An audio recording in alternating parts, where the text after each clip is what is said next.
Aristotle believed something most men would reject if they heard it too early in life, that a man does not rise by gaining freedom, but by submitting himself to a form of control he cannot escape, not chains placed by others, but chains he places on himself. There is a strange silence that exists before dawn, not the silence of peace, but the silence of absence. No movement, no noise, no pressure from the world, and because of that, no excuses. Most men never experience this silence. They wake into noise, into demand, into reaction. But the Greeks understood something we have forgotten. A man who wakes into noise is already late. I did not begin this experiment with discipline. I began with suspicion, because I noticed something I could not explain. There were men who worked less, yet seemed more stable. Men who spoke less, yet carried more weight in their decisions. Men who did not appear rushed, yet moved further over time. And I could not find the source. It was not intelligence, not opportunity, not luck. It was something quieter, something hidden in behavior, not visible in results. Let me ask you something carefully. Have you ever met someone who does not look busy, yet somehow never falls behind? Someone who is not reacting, yet always seems prepared? That contradiction stayed with me, because my life did not feel like that. I was moving, constantly, deciding, adjusting, responding. And yet, there was always a sense of delay, as if I was arriving at things slightly too late. Not enough to fail, but enough to feel it. The Greeks would not call this failure.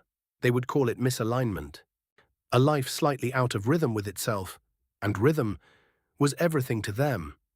So I looked for the difference, not in what those men were doing, but in what they were doing before everything else. And that is where I found it. Not clearly, not explained, but repeated. They began their day before the world began moving, not for productivity, not for motivation, but for something I did not yet understand. So I decided to test it. Not casually, not when it felt convenient, but as a rule, for 14 days, I would wake at 4 a.m. No negotiation, no adjustment, no delay. At first it felt unnecessary, even irrational. What difference could a few hours make? But that question revealed something I had ignored. I was measuring time, but not ownership, and those are not the same thing. The first morning was violent. Not physically, internally. The alarm did not feel like a signal. It felt like an intrusion. My body resisted.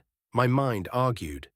There was no reason to wake, no obligation, no pressure, and that made it harder. Because discipline without external force reveals your true structure.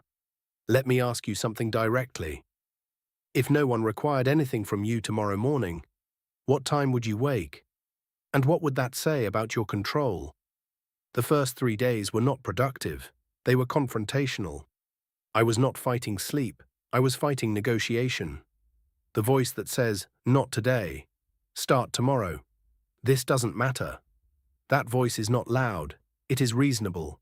And that is what makes it dangerous. The Greeks trained against this. Not against hardship, against persuasion. Because the greatest threat to discipline is not pain. It is comfort that sounds logical. By the 4th day, the resistance changed. It became quieter, but more subtle. Instead of arguing, it delayed. Wake up, but slowly. Stay in bed a little longer. Ease into it. And I realized something important. Discipline is not broken by failure. It is eroded by small permissions. Let me ask you something.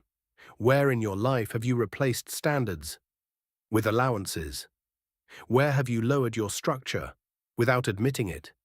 Because erosion is never dramatic. It is gradual. By the 6th day, something shifted. Not externally, internally. The moment of waking became quieter. Less resistance, more acceptance, but not comfort. Comfort never arrived, and that is where most people misunderstand discipline. They believe it becomes easy. It does not. It becomes familiar. The Greeks did not seek comfort. They sought consistency. Because consistency builds identity, and identity determines action. Let me ask you something difficult. If someone observed your habits for 30 days, what identity would they assign to you? Not what you say you are, what you demonstrate. By the seventh day, the mornings began to feel different, not easier, clearer.